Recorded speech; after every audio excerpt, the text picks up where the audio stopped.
Lucenses en conversa para Televisión Lugo. Este o noso derradeiro invitado. Nacido en Guarromán, Jaén, ensinante, inspector de Educación Básica do Estado, inspector xefe de Educación, conselleiro de Educación da Xunta de Galicia no período 1982-1983, membro do Consello de Europa, Orden do Mérito Constitucional, senador electo por Lugo nas Cortes Xerais desde a legislatura constituinte, presidente da Deputación Provincial de Lugo desde 1983.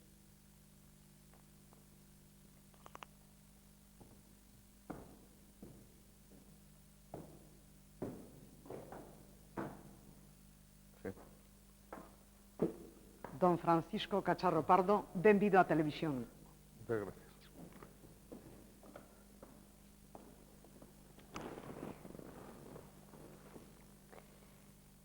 En que circunstancias chega a Lugo Francisco Cacharro Pardo, tendo en conta que nace en Guarromán, na provincia de Jaén?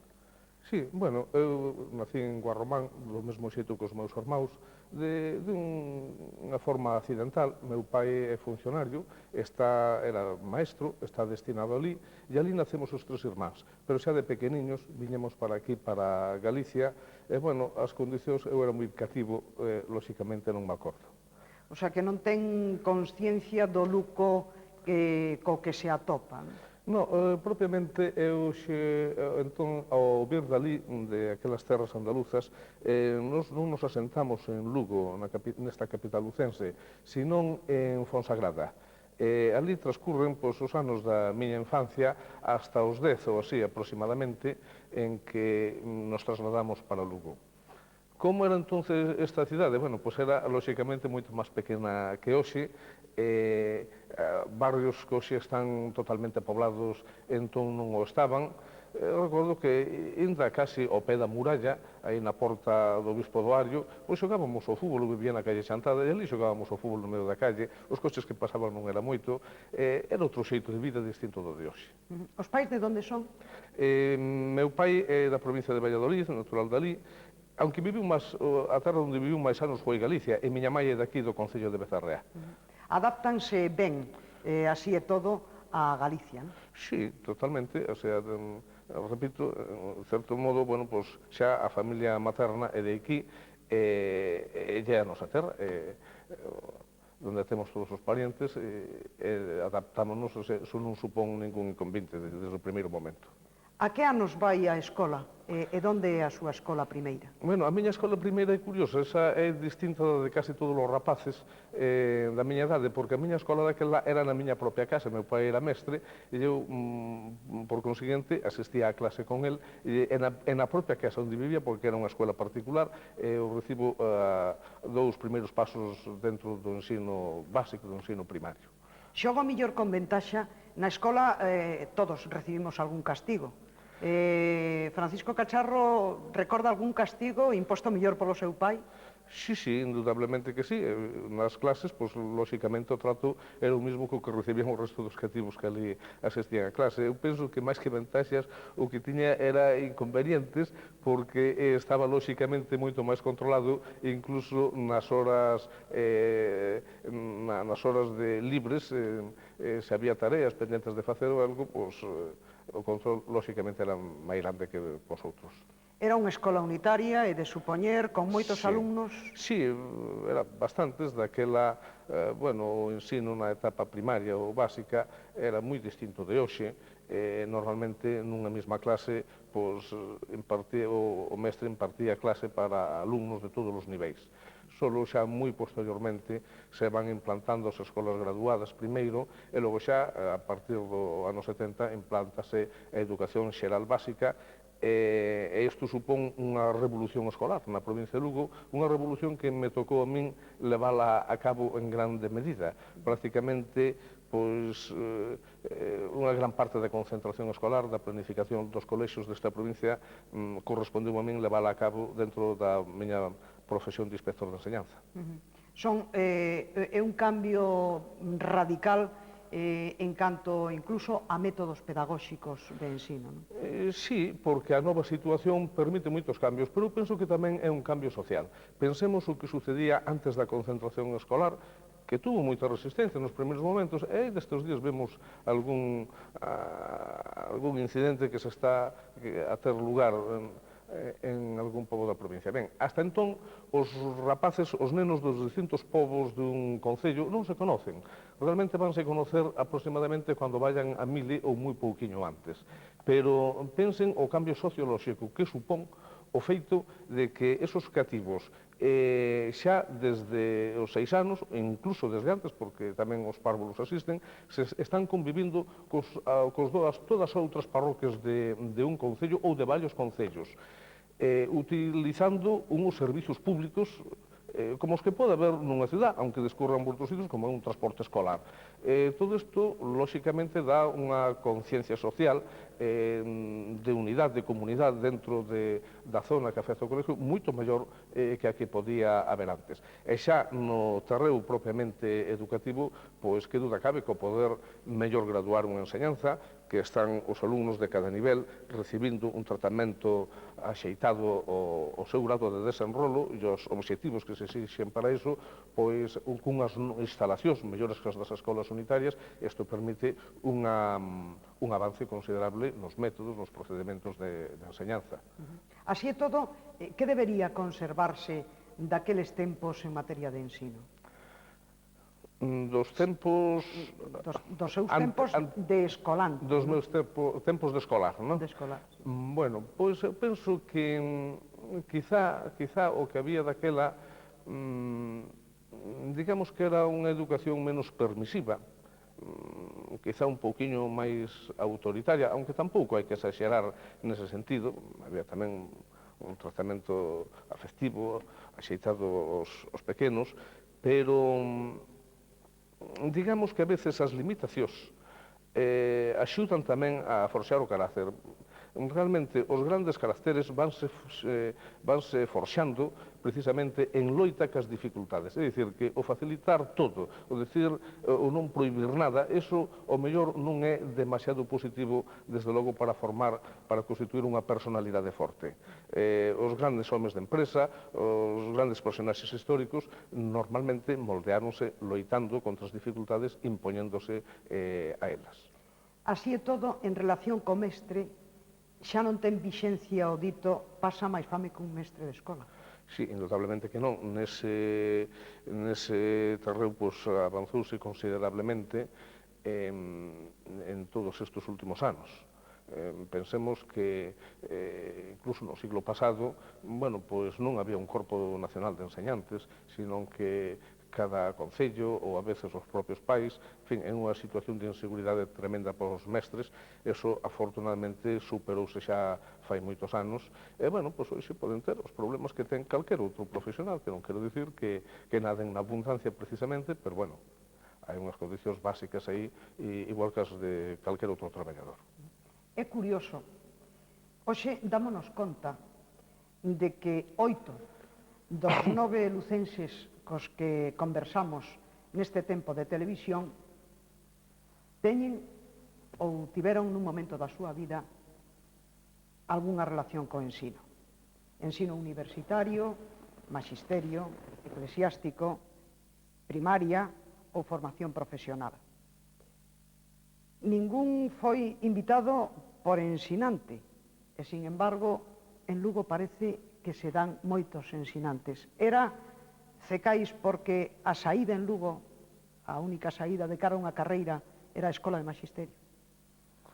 Bueno, en realidade, isto fai tempo falábamolo con os interlocutores que mostraban a súa extrañeza de que houbera tanta xente de profesores de Lugo por aí adiante, de que os institutos de bacharelato que se están instalando en povos pequenos na provincia tuveran tanto alumnado. E a razón é que aquí de sempre a xuventude pois non tiña unha salida no terreo laboral, non había colocacións fáciles, e entonces o único que se podía intentar era, pola vía do estudio, intentar salir para adelante. Eso explica a dedicación ao estudo nas zonas rurais, que se dá en un alto grado, a pesar da dificultad que teñen, por contra das zonas industriais, onde o mellor os rapaces aos 17, 18 anos, pois atopan traballo con facilidade e non se adican ao estudio. Despois, por que hai tanto mestre, tanta xente que se adicou ao ensino aquí na provincia de Lugo? Bueno, pois efectivamente, un dos centros onde se podía recibir unha formación para exercitar unha profesión era a Escola de Magisterio. Eu fui un alumno da Escola de Magisterio de Lugo e fui un profesor dela tamén despois andando os anos. Como era Francisco Cacharro Pardo de neno? Ui, que deso tan lexos que case non se acorda un. Bueno, penso que era un rapaz dun carácter agradable, levábame ben ca xente, eu polo menos recordo que me trataban ben. Non tiña problemas de adaptación nin dentro da familia, nin tampouco na comunidade en que vivía, primeiro no pobo, la Fonsagrada, despois, bueno, pois aquí, no barrio, non tiña ningún problema. E que pensaba ser de maior? Bueno, pois, eso sí que non o tiña moi claro. Pode ser que o mellor a dedicación ao ensino fora un obxectivo, claro, por exemplo, familiar. É posible que sí. E hacia el me fun dirixindo, pero vamos, tampouco non era previsible aventurar cando tiña 12, 14 anos, bueno, pois a evolución, por exemplo, que fora a ser presidente da Diputación. Eso non entraba, lóxicamente, nos cálculos que eu me podía facer. E foi bon estudiante? Bueno, houbo de todo, pero sí, en xeral, non é que fora un estudiante brillante, que fora excesivamente estudioso, pero ia facendo, bueno, o imprescindible, o necesario para ir sacando os cursos adiante. A verdade é que non me podo queixar do resultado. E adolescente rebelde, adolescencia e rebeldía son dúas palabras que van xunguidas. Era Francisco Cacharro rebelde na súa adolescencia ou...? Non recordo ningún feito neste senso. Bueno, supoño que tería, como todos os rapaces, bueno, pois ese problema desa crise de identidade, de se son homes, se son nenos todavía, nesa etapa de transición, pero vamos, non fun un rapaz especialmente rebelde. Algúnha mostraría, como todos, claro, en algún momento, porque é unha necesidade, incluso para autoafirmarse, claro. Pai republicano.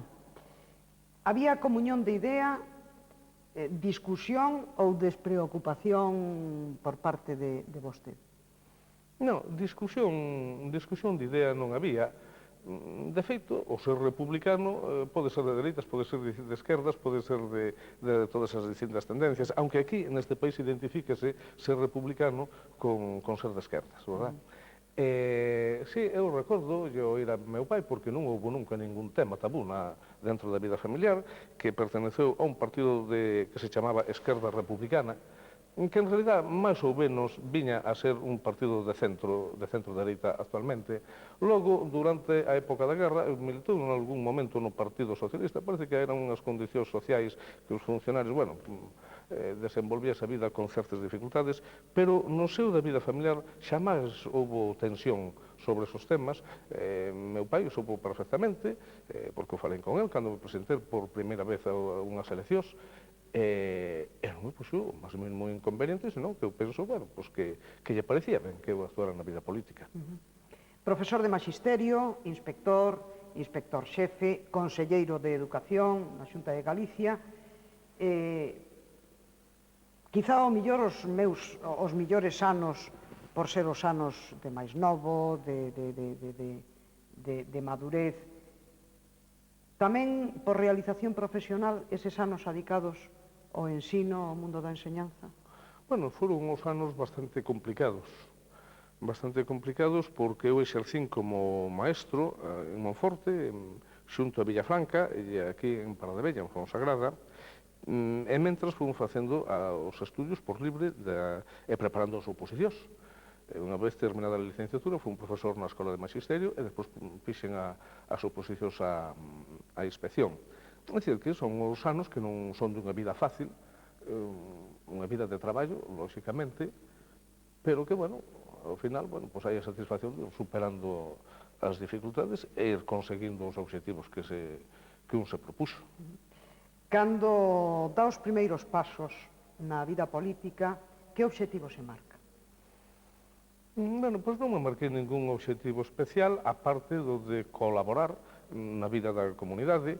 Eu recordo que nun momento dado, pois, se me propón ser concellal aquí no Ayuntamento de Lugo, entonces, lóxicamente, o que me plantexei foi o que supoño que calquera que se ve nesa situación, que é ver que pode un aportar, se pode colaborar ben, bueno, co alcalde, cos outros concellais, e conseguir, en definitiva, melloras para a cidade.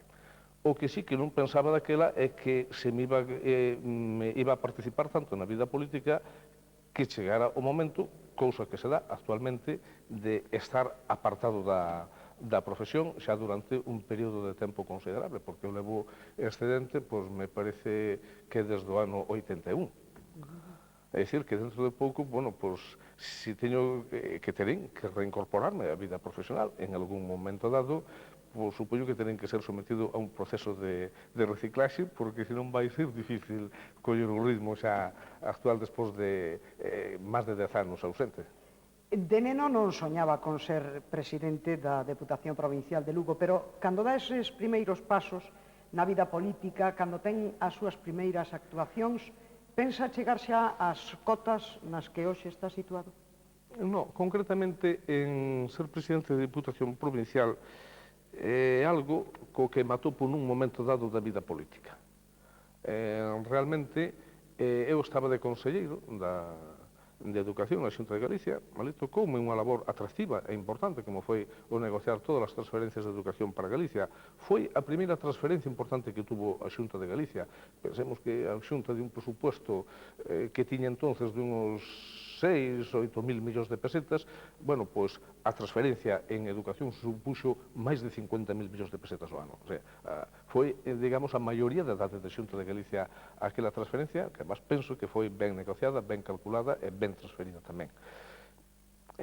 Bueno, estando en aquilo, xurgen as eleccións municipais.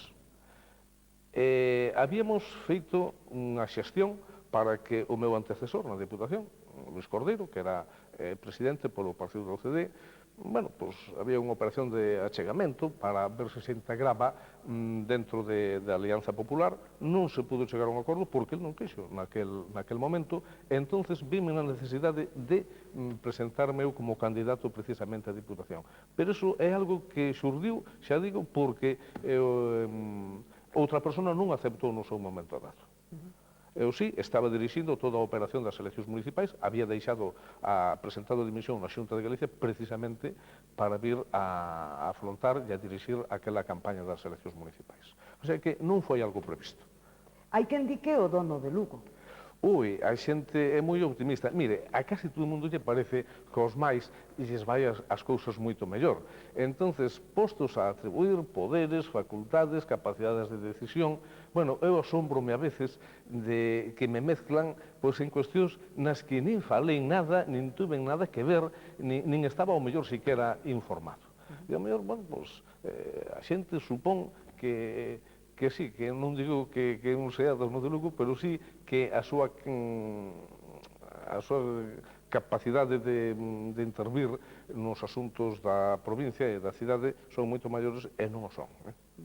Presidente da Deputación Provincial de Lugo, vese presidente da Xunta de Galicia? Non, eso da Xunta de Galicia é moi complicado. E ademais, bueno, depende, eu supoño, dos plantexamentos personais que cada un faga. Eu sempre me atopei, por exemplo, moito máis a gusto como presidente da Deputación que como conselleiro. Por qué? Bueno, pois porque a Diputación é unha administración que, aunque ten unha dimensión de certa importancia, todavía os seus problemas, as súas actividades, digamos que teñen unha escala humana. que sen, para min como conselleiro de Educación, pois o mellor preocuparme dos asuntos que dun instituto de bacharelato ao lado dun pobo do sur da provincia de Pontevedra ou de Cariño de por aí, bueno, pois era algo que había que facelo, porque un exercía aquela responsabilidade, pero personalmente decíame moi pouco. En cambio, o mellor, por exemplo, onte, pois fun hasta Ribeira do Sil, estuve vendo a forma de levar a cabo ali unha actuación, foi precisamente cos técnicos, unha zona que eu conocía, para estudiar con eles a posibilidade ali de un acceso dentro de todo un plan de promoción turística que temos aí. E isto é algo a medida de que un pode, digamos, abarcar, que lle dice algo afectivamente, vamos, que ten lugar dentro dun eido no que un se vai a desenvolver e no que está a traballar. Ten unha medida máis humana e penso que as cousas se interesan sobre todo na medida en que nos dicen algo, en que nos afectan tamén a nós ou aos que están ao redor de nós. Despois farase mellor ou farase peor, pero vamos, para min é desde logo moito máis importante ocuparme dun problema da nosa cidade, dun pobo calquera da provincia, que do que pasa no Oriente Medio. Fala da promoción turística da zona dos embalses, non? Para a temporada próxima parece que a Deputación de Ourense nos vai facer a competencia tamén co seu catamarán, non? No, onte precisamente tuve a oportunidade de ver navegando un catamarán que ten a Deputación de Ourense, penso que unha axuda máis, al fin e al cabo o embalse do Sil é compartido, esa ribeira, por parte de Ourense, por parte de Lugo, e a verdade é que nós tiñemos un problema grave de que moitas veces non podíamos transportar a todos os viaxeiros que o necesitaban. Así que, nos vexo que iso é como unha colaboración. O problema que temos aí é unha falta de infraestructura. Claro, plantexouse no seu momento si o primeiro que había que empezar é por colocar unha infraestructura e por os barcos, a min pareceume preferible decir, empezar nas condicións en que estaba para xustificar a necesidade de ir montando unha estructura e para que dera tempo a que tamén a iniciativa privada se fora desenrolando. Pero isto é precisamente, como antes decía, o que polo menos a min me interesa. Son problemas que se poden abarcar, que se poden comprender, que lle dicen a un algo que lle afectan. En ese sentido, bueno, pois a presidencia da Xunta de Galicia, que antes me preguntaba, pois sí, pode ser unha actividade moi atractiva, tamén é moi complexa, tamén é moi complexa, e ao mellor non se pode realizar as ideas personais na mesma medida en que dentro dun ámbito máis pequeno se poden levar a cabo. Así e todo, continúa vostede entusiasmado coa idea de promocionar toda esta zona das ribeiras dos nosos ríos e a promoción das viaxes en catamarán, e disfrutar e coñecer todo o que de riqueza pecha esa zona da nosa provincia. Sí, gústanme esos sitios, conozcos moi ben, porque a min gústame navegar, que sempre anduven con algunha lancha por aí, conozco esos paraxes moi ben, e estou seguro de que eso pode ser unha fonte de riqueza, é un dos sectores económicos que poden producir un desenrolo desa zona do interior de Galicia. É dicir, a beleza dos seus paisaxes, as súas costumes, a súa gastronomía, todo iso, o deporte náutico, o caza, pesca, eso é un filón importante que nós temos que desenrolar, que, bueno, vai costar algo, pero temos en marcha todo iso, e ahora mesmo estamos con un programa de construcción dunhos portos deportivos que eu espero dunhos clubs náuticos que, bueno, no plazo dun ano e pico e tal, eso todo o podamos ver funcionando. Bueno, isto vai ofrecer mellores posibilidades de que nos visiten os de fora e que algo nos vayan deixando por aquí. Fatal comezo da temporada do Clube Baloncesto Breogán. Pagou a pena construir o Pazo dos Deportes, o Pazo Universitario dos Deportes? Sí, bueno, eu penso que sí, porque é unha boa instalación que temos aí en Lugo. O Breogán, bueno, é un histórico xa do baloncesto, é un clube que ven desenrolando unha actividade digna do maior eloxio por parte de todos. hai que ter en conta que é moi difícil hoxe facer o que fai o Breogán, é dicir, competir con clubs de Barcelona, de Madrid, de Sevilla, de Bilbao, de Valladolid, donde é moito máis fácil, porque hai moita máis población, competir, ter un equipo, porque dispoñen de moitos máis cartos que dispón o Breogán.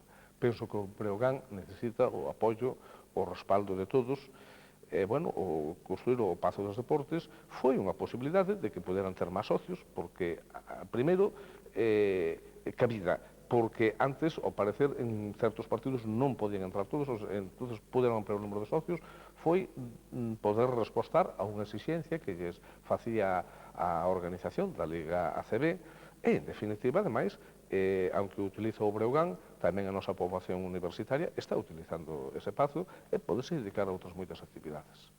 Conseguirá os vos tan ancellados de terceiro nivel para Rozas? Iso é moi difícil. É moi difícil, sobre todo, porque desde a Administración Central, desde a Aviación Civil, pospóñense todos os inconvenientes e non se dá ninguna facilidade. Por exemplo, cando se plantexa isto, se se vai establecer unhos vos, hai que dispoñer dunha autorización, pero non hai normativa. Non temos normativa aquí. A contestación que dan en Protección Civil é ustedes monten unha empresa, presenten un plan de vos e podemos, xa estudiaremos se lles damos ou non a autorización para esos vos. Claro, un simple biocar, pensemos que costa montar unha empresa destas, unha biocar, bueno, pois, que é un turbohélice, eso supón, pois, cerca de 1.000 millóns de pesetas cada un. Poden aí de pensar que se vai a montar unha empresa que o mellor vai necesitar moitos miles de millóns de pesetas para que ao final o mellor lle podan contestar un que non se lle dá a autorización. O sea, a falta de normativa é unha falta de seguridade e é algo que está inhibindo o desenrolo, o que naide se meta a desenrolar unha actividade que non sabe se ao final lle vai a ser autorizada. Supoño que o non ter aquí unha normativa nacional de vos de terceiro nivel, pois probablemente se pode aplicar unha normativa europea.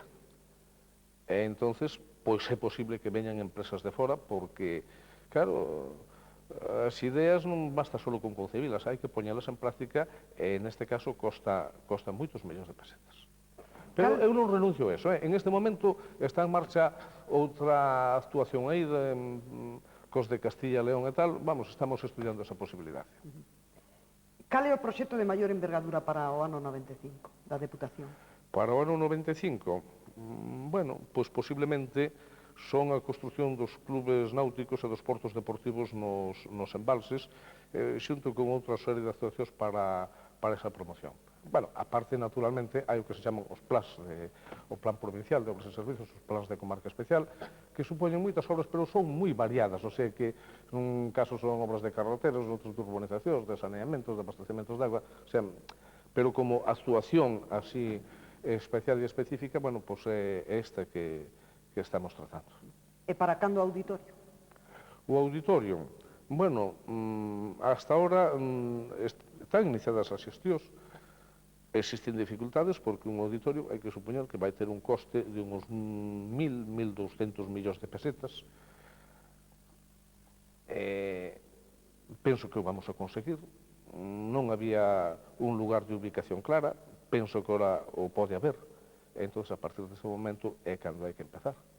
Sen que é un asunto moi controvertido, no que non todos estamos de acordo, pero ao final hai que poñerse, claro, hai que buscar unha solución. Antes falábamos da Escola de Magisterio como único centro de ensino aquí en Lugo, non? Temos aí o campus de Lugo. Que falta por facer no noso campus? Falta moito, falta moitísimo. A pesar de que, pois, posiblemente, o campus máis coherente que hai en Galicia. Eu atreveríame a decir que é a universidade máis coherente que hai en Galicia, é un campus especializado, que teñamos ou non aquí un rector. Penso que iso non é un tema da maior importancia, este campus, esta Universidade de Lugo, pode seguir unida ca de Santiago e pode ter un futuro estupendo por esa vía igualmente.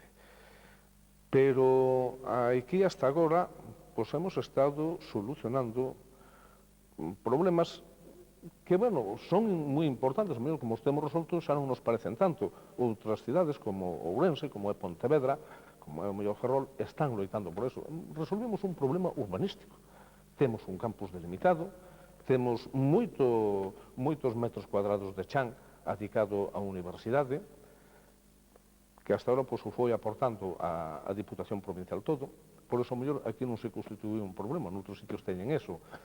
Fomos resolvendo uns problemas de ladrillos e de pupitres, porque se construíron uns edificios, e esa cousa moi importante, e penso que son os bons edificios, a urbanización, pero falta moito porque aí, nunha universidade como en calquera escola, os medios humanos son o fundamental. Hai moitos alumnos, pero faltan moitos profesores. A relación alumno-profesor pois dista moito de ser axeitada. Non é que o sea no resto das universidades españolas, nin na Universidade de Santiago, nin na da Coruña ou na de Vigo, pero quizá en Lugo, en algunha dos nosos centros educativos universitarios, pois é máis baixa esa proporción. Tamén é verdad que estes centros, que son centros de enseñanza experimental, é máis difícil formar os profesores. Pero estes centros non están maduros. Mire, podemos calcular que unha facultade universitaria, unha universidade, está alcanzando a madurez cando é capaz de fabricar o seu propio profesorado de reposto. E iso aquí, bueno, pues pode estar empezando a ser certo, por exemplo, na Facultade de Veterinaria. Outros centros son moito máis recentes. O sea que fai falta incrementar moito o número de profesores, que dotar moito personal investigador. Hai moi boas instalacións. Temos uns laboratorios estupendos aquí en algúns dos centros de Lugo, pero hai que formar a xente. Iso é o fundamental. Antes, coa Escola de Magisterio, parece que é unha teima esta que teño coa Escola de Magisterio, os alumnos que se achegaban a ela eran principalmente da provincia.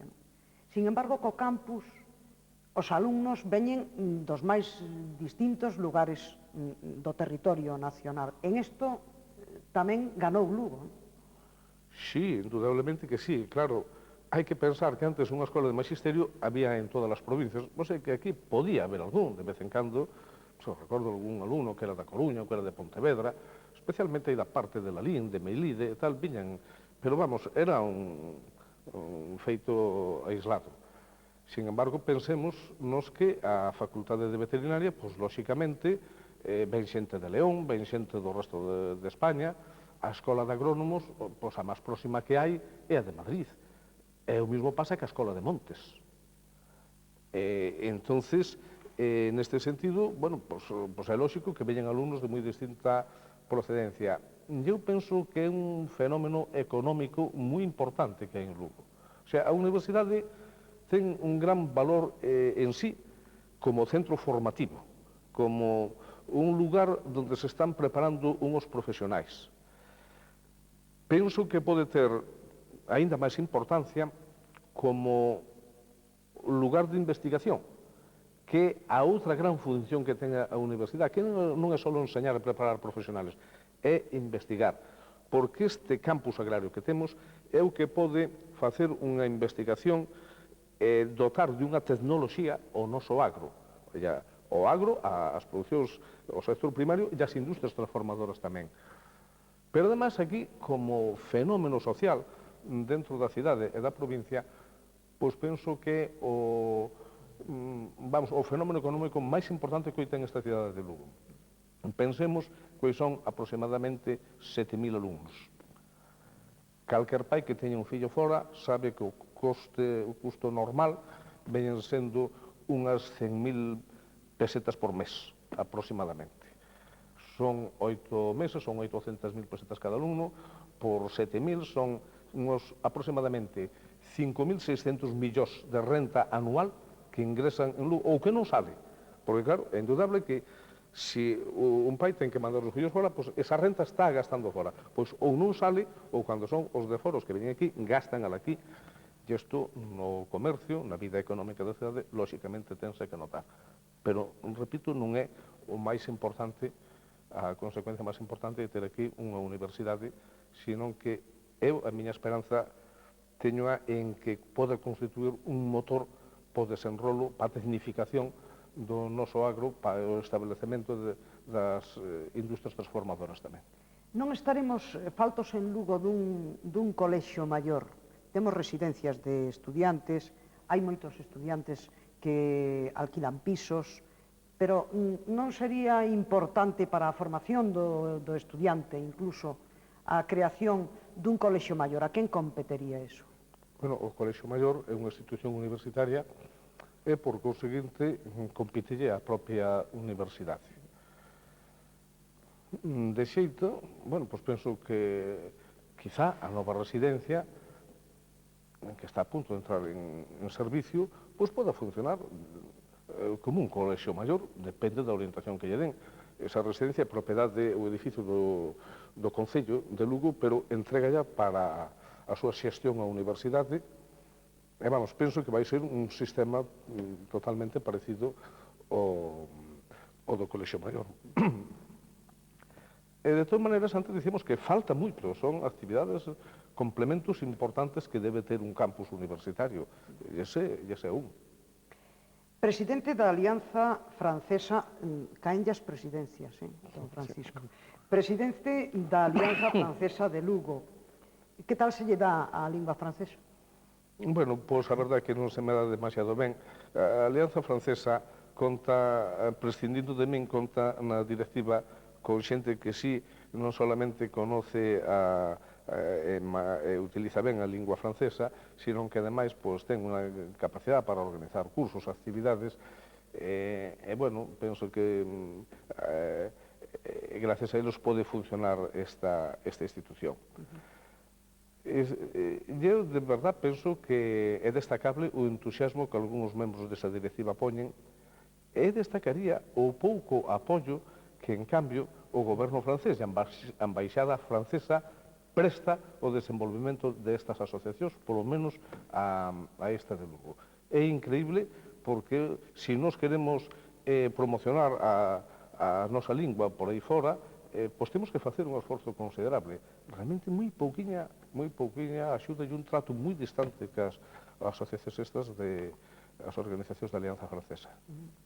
Falemos un pouco das súas horas de lecer. Xa sabemos que lle gusta navegar. Teño moi poucas. Ten poucas? Poucas. Hai que buscalas. Tamén é verdad que a veces, se un non se o propón claramente, é difícil atopar un tempo así de lecer, verdad? Pero a xornada ven rematando tarde, normalmente bastante normal salir ás mellor ás 10 da noite, ou sea, ás 9:30, terminar reunións, ou a veces máis tarde todavía. E ademais, o que pode roubar moito tempo tamén son as viaxes, non? Estar moito tempo no coche ou... As viaxes e as visitas. Todo o mundo considera que, bueno, nun despacho oficial, o presidente da Diputación ou o alcalde ten que recibir a todo o mundo para moitas cousas que non son necesarias as visitas, que a veces con un simple escrito se pode amañar perfectamente. E a veces tamén as visitas son para cousas que non teñen nada que ver ca xestión da Diputación Provincial, senón por asuntos de tipo particular, pero que, bueno, o desempeño dun cargo político obliga a atender todo isto, e créeme que verdadeiramente desesperante algúns días ver como pasan as horas e que se vai rematando a xornada e que un non pudo empezar a traballar tendo que escoitar as cousas que están ali plantexando, que a veces, volvo a repetir, teñen pouco que ver co que un debía de estar facendo. Bueno, polo menos horas de lecer nunhas vacacións que sí que collerá o ano. Como lle gusta pasar as vacacións? Bueno, dos cousas, por exemplo, navegar, andar ao aire libre, un pouco explorar, ver sitios desconocidos, eso... Onte, por exemplo, que fun por aí ao Sil, encántame ir por un sitio descubrindo novas vistas, novas paisaxes e situacións. E a lectura. A lectura, sobre todo, de historia. De historia, fundamentalmente. Que poder ten vostede na casa, na súa casa? Pero, como todo o mundo que me van deixando, penso que contan comigo, que me deixan opinar, que xa é abondo, e tampouco escapo da situación de facelo. Ten 3 fillos, como son? Bueno, pois son bons rapaces, son os rapaces que van cumplindo tamén a súa función como estudiantes. 2 están facendo dereito, mellor dito, un xa remata, hai outro que ven detrás, que po ano que ven, e logo hai o máis pequeno que está todavía facendo estudios de bacharelato. Está satisfeito de como son os seus fillos ou cambiaríalles algo, algún deles? Todos somos perfeccionables e mellorables, lóxicamente, pero non hai nada que pedir. Eso responden o que normalmente cabe esperar deles. Palabras na súa toma de posesión como presidente da Deputación 8 de xuño de 1983. Da tarefa atractiva e ilusionante de contribuir ao melloramento da provincia de Lugo e da importante actividade de poder facilitar aos nosos fillos unha terra e unha sociedade mellor. Que Lugo desexa Francisco Cacharro Pardo para os seus fillos? En este caso, os seus fillos, permítame, son todos os lucenses, ou somos todos os lucenses. Sí, o que queremos para todos, lóxicamente, pois unha cidade e unha provincia mellor, con mellores condicións de vida, con máis oportunidades de traballo. Claro que iso é unha generalización. Hai que concretalo.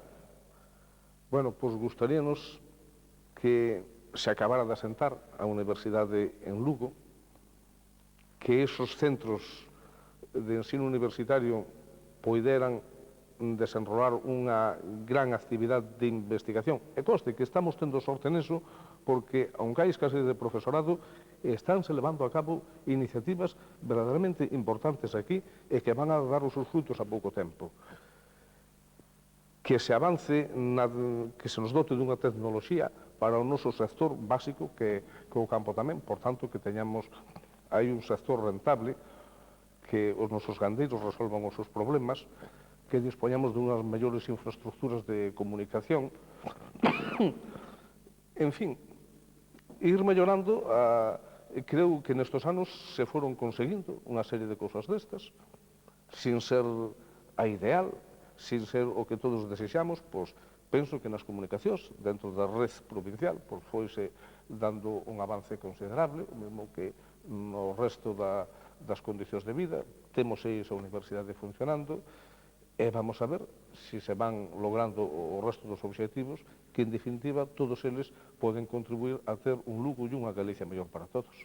O ter unha provincia que é posuidora dunha grande extensión de terreo pode significar un atranco para o mellor e máis rápido desenvolvemento desa provincia? Indudablemente que sí, o mellor tamén, eso pode ofrecer solucións. Pero aquí en Lugo temos dous factores que constituen unha dificultade para o melloramento das condicións de vida, para a dotación dunhas infraestructuras, que son a gran extensión superficial da provincia e a gran diseminación, sobre todo, a gran diseminación de población. Pensemos a diferencia que hai nun concello, por exemplo, de Cataluña, con 10.000, 30.000 habitantes, reunidos, asentados, nun espacio urbano moi reducido. Fai pouco, fai 3 ou 4 anos, teño ocasión de falar cun alcalde catalán e un dei que, bueno, pois, a mesma población que tiña un concello aquí da provincia de Lugo, diseminado nuns 300 núcleos ou máis diferentes, tiña aquel concello catalán nunha sola calle. Estamos falando de 4 ou 5.000 habitantes, nunha sola calle ou dúas adyacentes ou tal. Claro, dotar de servicios de auga, de aceras, de alcantarillado, é moito máis barato e moito máis fácil cando esa población está concentrada. Pensemos, por exemplo, o suministro de auga generalizado para todo un concello. A cantidade de rede que supón cando están diseminadas esas viviendas. Canto costa máis dotar dun servicio de alcantarillado para poder depurar esos vertidos? As comunicacións, que a veces aquí son 6, 7 kilómetros para comunicar dúas casas, para que dúas familias ou tres non estén ailladas. En cambio, nunha cidade, pois pode vivir 400 familias nun tramo de 300 ou 400 metros nunha calle. O sea, eso supón unha inversión moi grande e como os cartos escasean, claro, sempre se administra desde unha situación de escasez, pero que ademais escasean hai poucos, pois ir dotando de todos esos servicios supón un esforzo moi grande.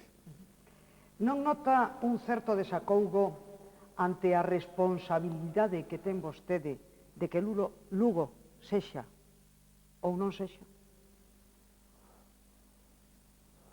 Na Deputación, Francisco Cacharro Pardo programa o que Lugo pode ser ou non pode ser, coa colaboración, por suposto, de outros membros da Deputación e con outros membros das distintas corporacións E xa me municipais. gustaría que poderamos desde ali programar todo o que se pode facer na provincia. Sabemos que hai moitas actuacións que dependen de outras administracións. Temos, por exemplo, a Administración Central do Estado, temos a propia comunidade autónoma.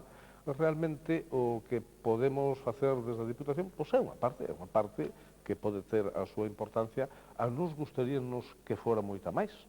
Hai outras diputacións en España que sí deciden máis. Por exemplo, pensemos as diputacións forais do País Vasco, pensemos na Diputación de Navarra. Esas teñen moitas máis competencias e moito máis recursos económicos co resto das diputacións. De todos xeitos, é importante a responsabilidade que se ten desde a Diputación Provincial. Bueno, sucede como con outras cousas desta vida, que como se vai asumindo pouco a pouco, bueno, pois non supón unha carga anímica tan grande como penso que se unha persona da calle acolleran e a puxeran nun momento dado de presidente de Diputación ou de alcalde do Concello de Lugo ou de outro concello calquera, verdad? Eso pode representar un choque moi forte, como son actividades e situacións nas que se vai entrando pouco a pouco, bueno, pois chega o cal non quere dicir que non se sinta o peso da responsabilidade, claro, lóxicamente sí. Os medios de comunicación de Lugo están vibrando últimamente. Xubilacións, dimisións, nomeamento de cargos directivos, tamén despidos. E agora este experimento de televisión Lugo. Que valoración fai Francisco Cacharro Pardo desta cuestión? Medios de comunicación e como están a vibrar nestes últimos días, aquí na cidade de Lugo, principalmente? Bueno, eu penso que os medios de comunicación pois teñen uns problemas, unhas condicións máis ou menos parecidas ás que teñen o resto das actividades dos sectores na provincia de Lugo. Efectivamente, este é un momento en que se está operando, bueno, pois uns cambios, uns movimentos que son importantes e chamativos, certamente, polo que se refire a algúns dos medios. Os medios de comunicación tamén son empresas. Esas empresas, bueno, pois, funcionan de acordo cos seus obxectivos, cas súas previsións e as súas expectativas. O sei que, supoño, serán cousas moi ben estudiadas. En canto aos medios de comunicación en xeral, eu creo nun principio de liberdade aí. Penso que eso das concesións, que eso das limitacións non é bon. Non é bon porque senón o que se vai camiñando é hacia unha concentración dos medios de información. No caso da televisión é clarísimo.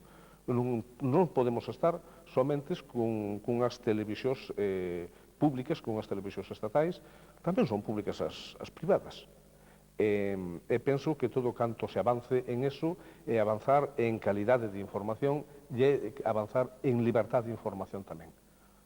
E ter liberdade de información, pois penso que é moi importante para o desenrolo dos povos. O sea que eu aí, neste tema da televisión, vexo que se debe autorizar, responsabilizando, lóxicamente, aos novos medios que poden xurdir, pero que non se les deben poñer inconvenientes. Francisco Cacharro Pardo, moitas gracias pola xentileza da súa presencia. Moitas gracias a ustedes. Hoxe é día de despedida,